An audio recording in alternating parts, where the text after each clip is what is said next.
Alex, we can get into a little bit now what the Patriots might be looking for in a trade, what they might get back in compensation for N'Keal Harry. And I think that is a good place to start is the draft. And at that point in the draft, the Patriots, there were some rumors about them shopping N'Keal Harry out there. Teams like Arizona potentially being interested. Maybe I think the pick that was thrown out there was like an early day 3 pick, like a 4th or a 5th rounder. That obviously didn't happen. Do you still feel like the Patriots could get that decent of because a 4th round pick it's not nothing, right? You know, right. That's solid compensation for a player that's performed under par. You know. Yeah, and now we know that. You know, there's this immense value on the 2022 draft. So, you know, would you rather have a 6th in 2022 or a 4th in 2023? I mean, that's probably a conversation we start having. Look, he was a 1st round pick for a reason. And I think there are teams, especially if they need wide receivers, who may be willing to give something up to ensure that N'Keal Harry doesn't hit the open market. So I think they can get something for him. I see a lot of people throwing out Andy Isabella, can they trade him for a corner, right? Things like that. I don't know that that's what the Patriots are looking to do. I don't think they'd be completely against a player for player trade if somebody came along and wowed them. But part of the reason this is happening is there's no room on the roster for N'Keal Harry. Are you going to get a player that is suddenly a lock to make the roster? I don't think you're getting a roster lock for N'Keal Harry. So, you know, it maybe if you think Andy Isabella, I'll use him as the example, is a lock to make the Patriots roster, then yeah, you consider that trade.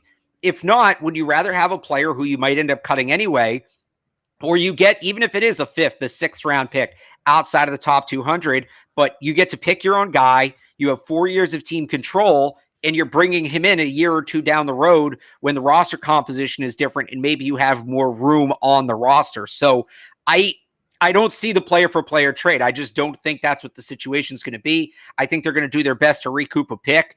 I'm thinking it's going to be 2023 with how much teams are valuing 2022.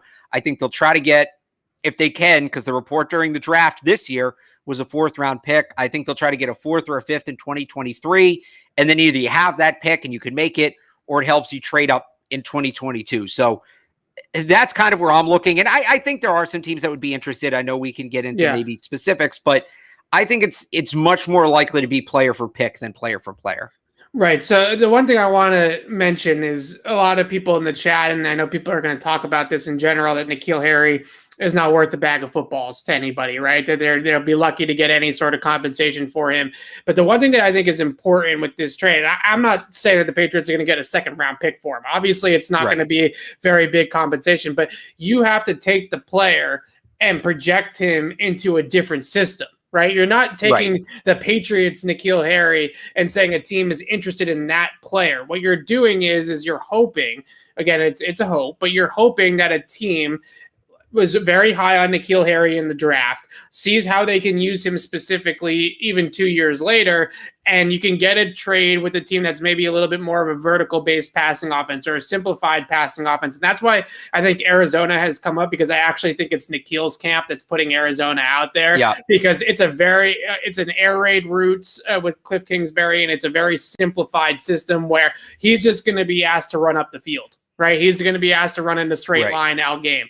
And that is something that N'Keal Harry can get behind. On top of that, with Arizona, they don't move their wide receivers around the formation a whole lot, right? You got a left wide receiver and you got a right wide receiver. So you're not worrying about different alignments, different route trees, different spacing, all that kind of, you're not worrying about all that in Arizona. It's get up the field, one-on-one, get open vertically, win above the rim, win on a deep ball from Kyler Murray, those types of things. So a team like Arizona, a team like maybe Seattle's another name I've thrown out there just because of their type of offense. And just in general, a team that throws the football down the field more and wants to be more of a vertical-based attack and use their wide receivers in that way are potentially going to look at N'Keal Harry a little bit differently than a team like the Patriots that predicate themselves on a timing, rhythm.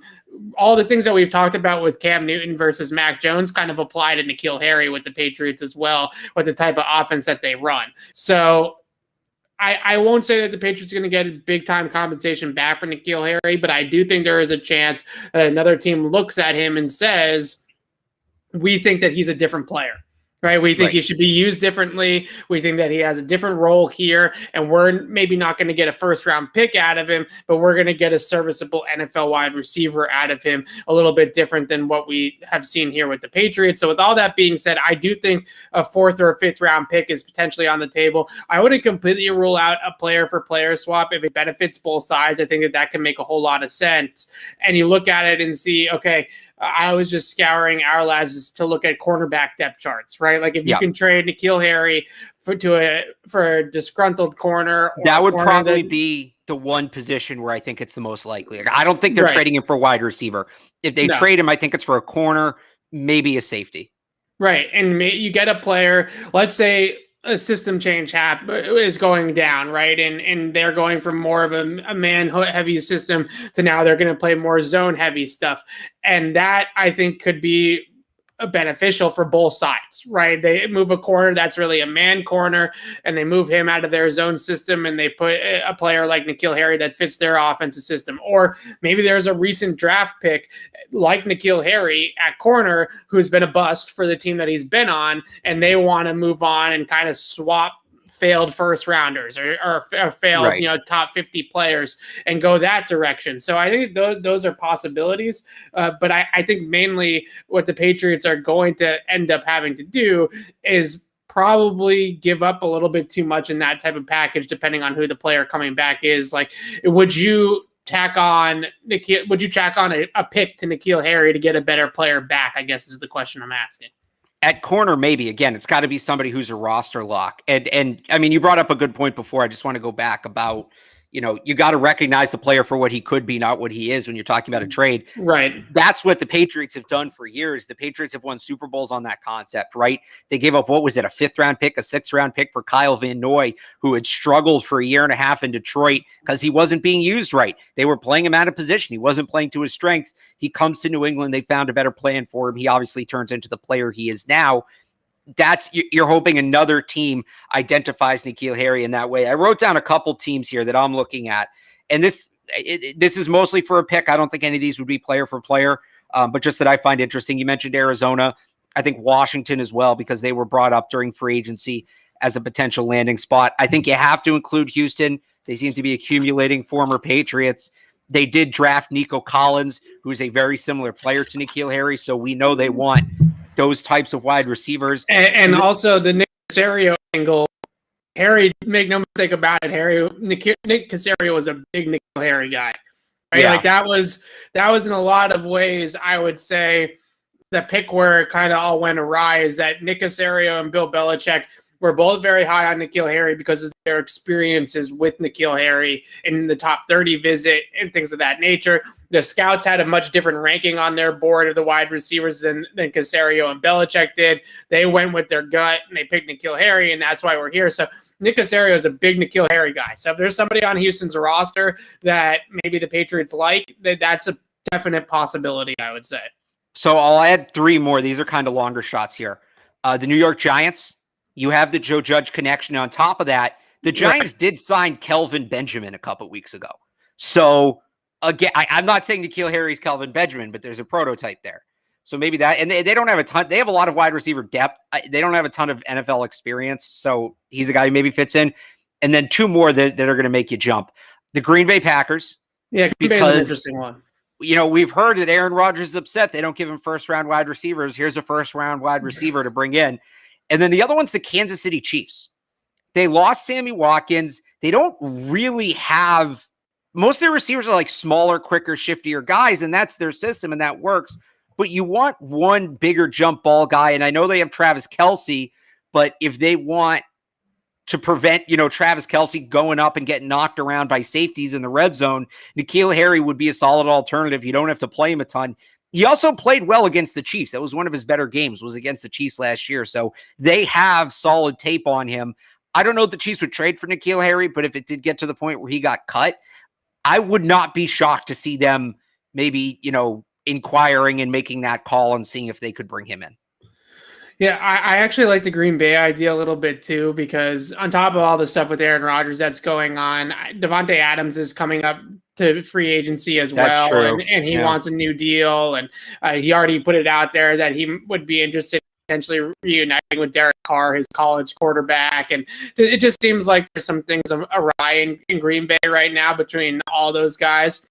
And on top of that, their depth chart behind Devontae Adams is a little bit thin at the position. They do have some corners there in Green Bay. They obviously drafted Jair Alexander and Eric Stokes in this past draft, and they already had some good corners already. So it was kind of like they added to a position of strength with the Eric Stokes pick. So maybe, I always saw a guy like Josh Jackson as kind of a zone corner, but maybe the Patriots like his man traits. He does have some length and some ability to play some press man. So maybe they like some of his man traits, and they could get a player like that who has been was an early round draft pick in Green Bay that hasn't exactly panned out yet for them either. So talking about that sort of idea. But when you look at some of these teams, and again, it comes back to what I was saying earlier, it has to be a system that is going to use N'Keal Harry properly and envisions N'Keal Harry in that way. And Aaron Rodgers is the type of guy, obviously he likes to throw the football down the field. He's going to throw to covered receivers at times, right? When he's in that scramble drill mode and just wants to toss one up to somebody down the field. I definitely see that being potentially a fit there as well. I love the Houston angle because Nick Caserio is. You just have to. It's due diligence at this point to include them on this sort of list. So yeah, exactly. Yeah. And it just, again, I know Nick Caserio was a N'Keal Harry, someone that pounded the table for N'Keal Harry at the time of the draft in 2019. So I do think that we could see some sort of viable trade between those two teams for N'Keal Harry. And